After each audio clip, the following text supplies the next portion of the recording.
ہمارے اکثر اللہ کی طرف سے جو احکامات اہل ایمان کو ملے ہیں ان کا تعلق قمری مہینوں سے ہے۔ اسلامی سال، اسلامی ہجری قمری مہینوں سے ہے۔ اسی لیے قمری مہینوں کا حساب رکھنا یہ امت پر فرض کفایہ ہے۔ خدا نخواستہ اگر سارے ہی لوگ چاند کا حساب چھوڑ دیں، بھول جائیں، شمسی حساب پر آ جائیں، سورج کے اعتبار سے جو سال چلتا ہے، عیسوی، جنوری، فروری، مارچ، اپریل کے جو مہینے ہیں، اگر اسی کو یاد رکھیں اور اسلامی مہینے اگر یاد نہ رہیں اور ساری امت خدا نخواستہ اس کو بھلا دے تو گویا کہ پورا دین گڑبڑ ہو جائے گا، ساری امت گنہگار ہوگی۔ اس لیے کہ رمضان کے روزے بھی قمری حساب سے ہیں، حج کا عمل بھی، حج کا فریضہ بھی چاند ہی کے حساب سے ہے، زکوٰۃ کی ادائیگی بھی چاند کے مہینوں کے حساب سے ہوتی ہے۔ ہماری جو عیدیں ہیں، عید الفطر ہو، عید الاضحیٰ ہو، یہ بھی چاند ہی کے حساب سے ہوتے ہیں۔ اسی طرح عورتوں کی جو عدتیں ہوتی ہیں، عدت طلاق ہو، عدت خلا ہو، عدت وفات ہو، اس کا تعلق بھی قمری مہینوں سے ہوتا ہے۔ اگر عورت طلاق کے بعد یا شوہر کے وفات کے بعد اگر وہ حائضہ نہ ہو اور حاملہ نہ ہو تو اس کی عدت مہینوں سے ہوتی ہے۔ اگر حاملہ ہے تو اس کی عدت وضع حمل ہے، اگر وہ حائضہ ہے، اسے حیض آتا ہے تو اس کی عدت 3 حیض ہے۔ لیکن اگر اس کو نہ حیض آتا ہے، بڑھاپا ہونے کی وجہ سے یا نابالغ ہونے کی وجہ سے اور حاملہ بھی ہے تو اس کی جو عدت گزرتی ہے وہ قمری مہینوں کے حساب سے ہے۔ تو لہذا مسلمانوں کو جو احکام دیے گئے ہیں اکثر و بیشتر ان کا تعلق قمری مہینوں سے ہے۔ بہت سے لوگوں کو شاید قمری مہینے کے نام بھی بہت کم یاد ہوتے ہیں۔ محرم الحرام جو مہینہ شروع ہوا ہے، صفر المظفر اس کے بعد ہے، ربیع الاول، ربیع الثانی، جمادی الاولی، جمادی الاخری، رجب المرجب، شعبان المعظم، رمضان المبارک، شوال المکرم، ذی القعدہ اور ذی الحجہ یا ذی الحجہ۔ یہ سال کا آخری مہینہ جو کل گزر گیا، آج نیا سال شروع ہو گیا ہے۔ بہت سے لوگ نئے سال میں مبارکبادیاں دیتے ہیں کہ نیا سال شروع ہو گیا ہے۔ ویسے جنوری میں جب نیا سال شروع ہوتا ہے تو رات کے 12 بجے غیر قوم پٹاخے پھوڑتے ہیں، خوشیاں مناتے ہیں، گویا کہ جشن کا ماحول ہوتا ہے۔ وہ ان کے لیے ٹھیک ہے، وہ ان کا مذہب ہے، ان کا دین ہے، لیکن مسلمانوں کے لیے محرم کا مہینہ اصل نیا سال ہے۔ اصل محرم کا مہینہ جب شروع ہوتا ہے، اس میں مبارکبادیوں کا دینا کوئی سنت نہیں ہے، مستحب بھی نہیں ہے، البتہ مباح ہے۔ مباح کے معنی جائز ہے، کرنے میں کوئی ثواب نہیں ہے، نہ کرنے پر کوئی عقاب نہیں ہے۔ ایسے عمل کو کہتے ہیں مباح، ٹھیک ہے کرو، لیکن اس کو سنت سمجھنا، ضروری سمجھنا، محرم کی پہلی تاریخ مبارکبادی دینا گویا کہ شرعی حکم ہے، ایسا کوئی مسئلہ نہیں ہے۔ سال جب شروع ہو تو اس میں ہر مسلمان کو جو عاقل و بالغ ہے اسے اپنے پچھلے سال کا محاسبہ کرنا چاہیے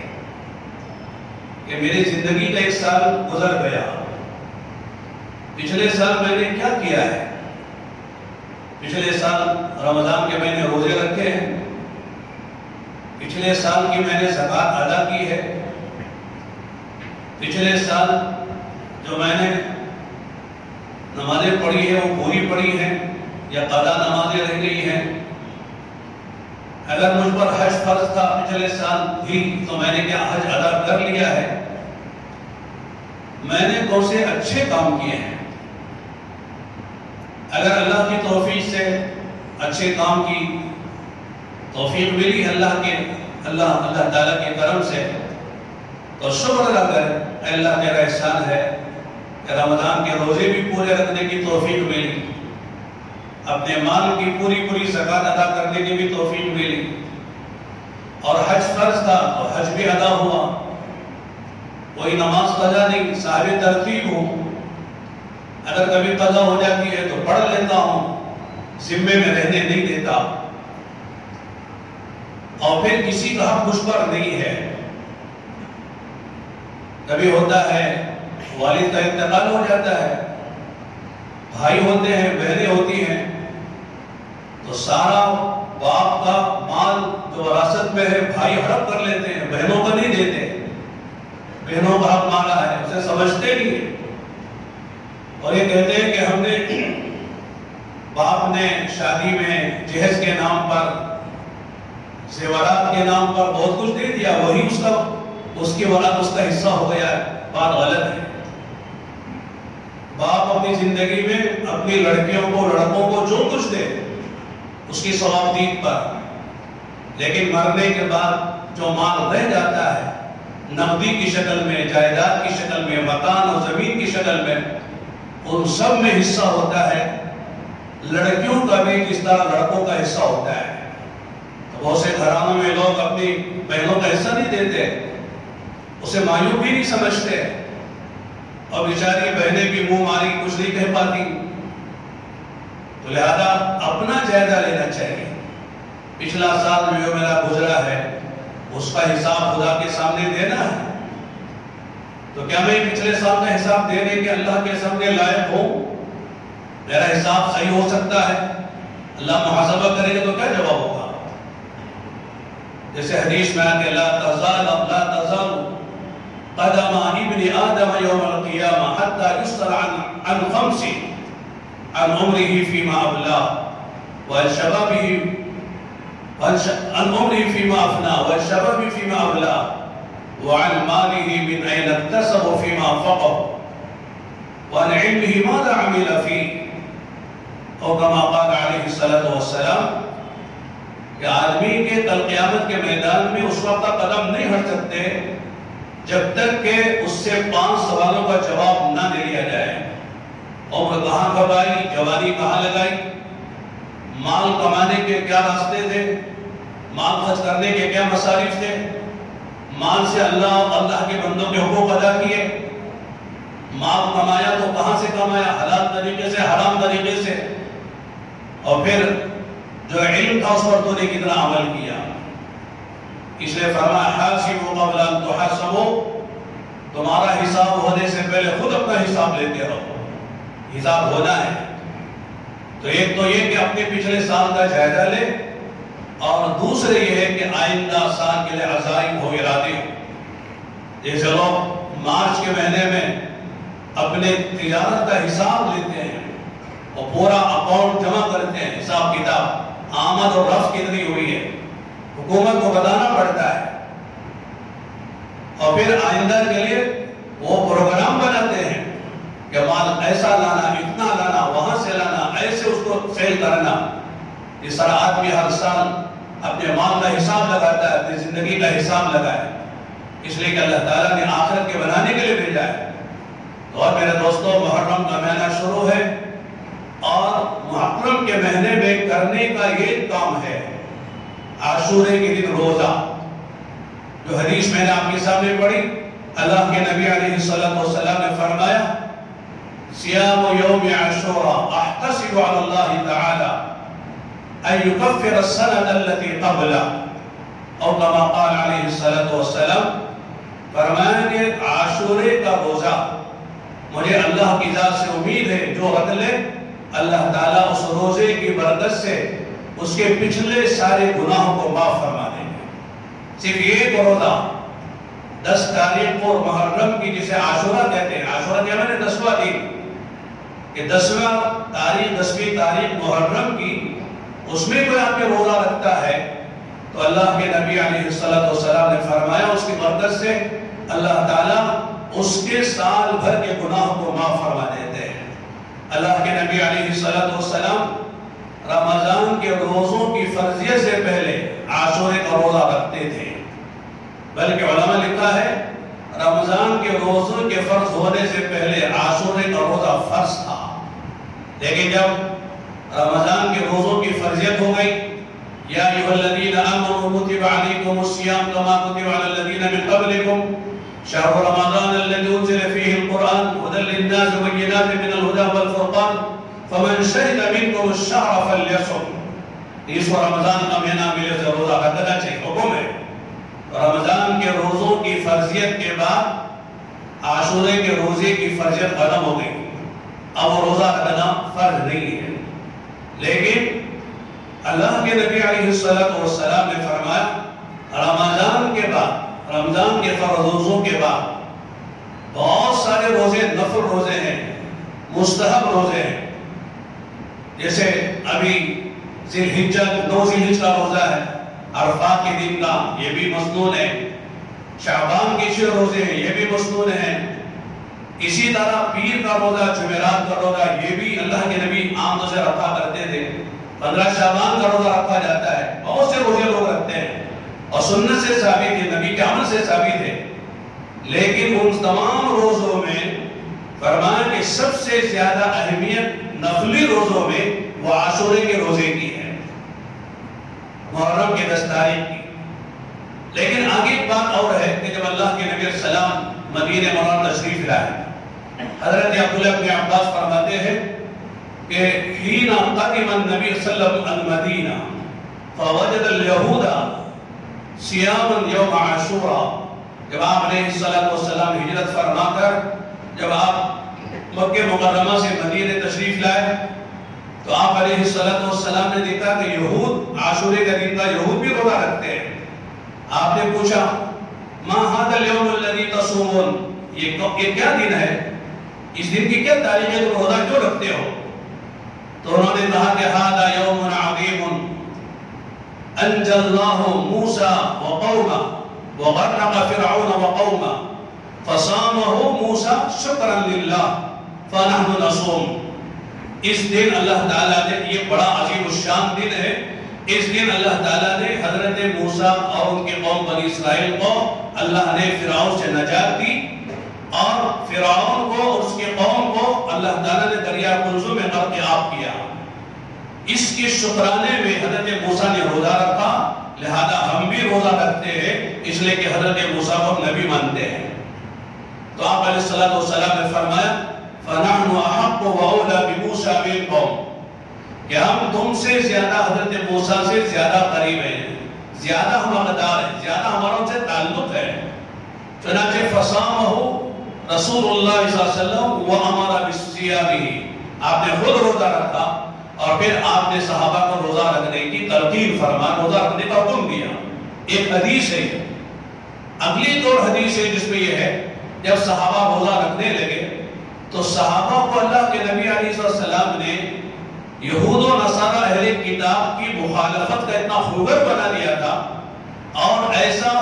صحابہ کے دلوں میں ان کی مخالفت کا اتنا اثر بٹھا دیا تھا کہ صحابہ نے خود آ کے عرض کیا اللہ کے نبی یہ دن تو اہل کتاب یہودی بھی روزہ رکھتے ہیں، اگر ہم بھی روزہ رکھتے ہیں تو مشابہت ہو جاتی ہے، لہذا کوئی ایسی بات آپ فرما دیں، کوئی ایسا رد و بدل فرما دیں کہ روزہ بھی ہو مشابہت بھی ختم ہو جائے۔ تو اس وقت آپ نے فرمایا تھا کہ اگر ہم اگلے سال باحیات رہے تو ہم اگلے سال 9 کا روزہ رکھیں گے یا 9 کا بھی روزہ رکھیں گے. چنانچہ حضرت عبداللہ بن عباس فرماتے ہیں فَلَمْ يَأْتِ الْعَامُ الْمُقْبِلُ حَتَّى تُوفِيَ رسول اللہ صلی اللہ علیہ وسلم. اگلا سال آنے ہی سے پہلے اللہ کے نبی دنیا سے پردہ فرما گئے. لیکن آپ نے حکم دیا تھا کہ اگلا سال جب آئے گا، آپ نے یہ بات عشاء کے بعد ارشاد فرمائی تھی، اگلا سال جب آئے گا تو ہم روزہ رکھیں گے. چنانچہ اس کے بعد سے صحابہ نے 10 تاریخ کے ساتھ 9 کا بھی روزہ رکھتے تھے یا 10 کے ساتھ 11 کا بھی روزہ رکھتے تھے. اس طرح مشابہت ختم ہو جاتی ہے. چنانچہ علماء نے لکھا ہے کہ اگر کوئی آدمی صرف 10 تاریخ کا بھی روزہ رکھ لیتا ہے تو عاشورے کے روزے کی فضیلت اسے حاصل ہو جاتی ہے. لیکن بہتر ہے، افضل ہے کہ عاشورے کے روزے کے ساتھ ایک دن پہلے یا ایک دن بعد اس کے ساتھ شامل کر لے تاکہ غیروں سے مشابہت، یہود سے، اہل کتاب سے مشابہت نہ ہو. چنانچہ رک کر میں ایک بات عرض کرتا ہوں، اللہ نے چاہا تو اگلے جمعے میں اور باتیں عرض کی جائیں گی. ایک بات یہاں سے معلوم ہوتی ہے کہ عبادات میں بھی اللہ کے نبی علیہ السلام نے غیروں کے ساتھ، غیر مسلموں کے ساتھ مشابہت کو آپ نے پسند نہیں فرمایا. جب عبادات میں، جبکہ روزہ رکھنا عبادت ہے، روزہ کوئی معصیت گناہ نہیں ہے، وہ رکھ رہے تو ہم رکھ رہے تو کیا گناہ ہو رہا ہے. لیکن اس میں بھی مشابہت اہل کتاب سے، غیر مسلموں سے نہیں ہونا چاہیے. اس لیے کہ اللہ کے نبی علیہ السلام جو شریعت لے کر آئے ہیں، جو دین لے کر آئے ہیں، وہ کامل اور مکمل ہے. چنانچہ حضرت عبداللہ بن سلام رضی اللہ تعالیٰ عنہ جو اسلام لائے تو ان کے جو اہل کتاب میں تھے، یہود کے علماء میں سے تھے، ان کے ساتھ اور بھی لوگ اسلام میں آئے تو وہ سنیچر کے دن کی تعظیم کرتے تھے. یہود کے ہاں سنیچر کا دن یہ عید کا دن تھا، تعظیم اس کی ہوتی تھی، اس کی عبادت کا دن تھا. چنانچہ مسلمان ہونے کے باوجود وہ سنیچر کی تعظیم کرتے تھے. اور پھر ان کے ہاں اونٹ کا گوشت اور اس کا دودھ ان کے لیے حرام تھا. چنانچہ اونٹ کا گوشت کھانے کو، اونٹ کا دودھ پینے کو وہ مکروہ سمجھتے تھے. ایک طرح سے کھیر ان کو آتی تھی، اس لیے کہ وہ تورات سے نکل، یعنی تورات پر ان کا ایمان تھا اور یہودیت سے اسلام میں وہ آئے. چنانچہ جب اس کے بعد اللہ کے نبی علیہ السلام سے عبداللہ بن سلام نے کہا، اللہ کے نبی اگر تورات میں، تورات بھی تو اللہ کی کتاب ہے، حضرت موسیٰ پہ اللہ نے نازل فرمائی ہے، چنانچہ اگر ہم رات کی تہجد کی نماز میں قرآن کے ساتھ اگر ہم تورات کو بھی پڑھ لیں تو کیا حرج ہے؟ تورات بھی پڑھ لیں. تو اس وقت اللہ تعالیٰ نے آیت اتاری، یا ایھا الذین آمنوا ادخلوا فی السلم کافہ ولا تتبعوا خطوات الشیطان انہ لکم عدو مبین. اے ایمان والو، اسلام میں پورے داخل ہو جاؤ. یعنی کہ اسلام کی کچھ باتیں پسند کر رہے ہو تو اسلام سے پہلے جو مذہب گزرے، اگرچہ کہ وہ مذاہب حقہ ہیں، صحیح مذہب ہے، اگر ان کی طرف بھی تمہارا میلان ہے تو اسلام میں تم پورے نہیں اتر رہے ہو. جب معلوم ہوا، جب آدمی مسلمان ہو کر قرآن و حدیث پر عمل کرتے ہوئے اگر تورات کے کسی حکم کو بھی عمل کرنا چاہتا ہے جو منسوخ ہو گیا ہے، اس کی اسلام میں، شریعت میں اس کی اجازت نہیں ہے، اگرچہ تورات میں اس کا حکم تھا، اگر اس پر کوئی عمل کرنا چاہتا ہے تو گویا کہ وہ بھی کچا مسلمان ہے. ظاہر ہے جب یہود و نصارہ جو تورات و انجیل کے ماننے والے ہیں ان کے طریق پر کوئی آدمی عمل کر رہا ہے تو وہ کچا مسلمان ہے. اگر وہ مشرکین کے طریقے پر، غیر مسلم کے طریقے پر عمل کرتا ہے تو ظاہر ہے کہ وہ کتنا کچا مسلمان ہوگا. چنانچہ اللہ نے چاہا تو کچھ باتیں آئندہ کی جائیں گی. اللہ سے دعا کرے اللہ تعالیٰ ہم کو ان مبارک مہینے کی طرفداری کی توفیق عطا فرمائے اور عاشورے کا روزہ اہتمام سے کرنے کی خدا توفیق عطا فرمائے. وآخر دعوانا